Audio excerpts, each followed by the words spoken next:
In this video, one can see the mechanic and also the pilot working on the aircraft. The mechanic is at the back with the tail rotor, and the pilot is standing closer to the engine. And what the pilot is doing, he is busy turning the drive shaft for the tail rotor.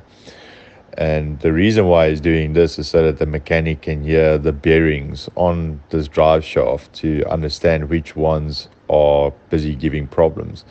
So due to the nature of the work that we do and where the aircraft operates in the conditions that they fly in, which is very hot and very dusty, these aircraft parts tend to not last as long as they would in a normal situation at a tarred airport or around a city environment.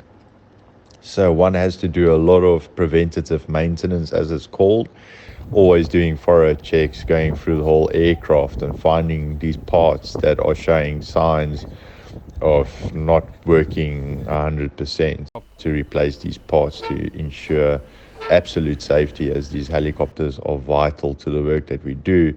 And the helicopters are used to do game captures, carrying rangers, VIPs.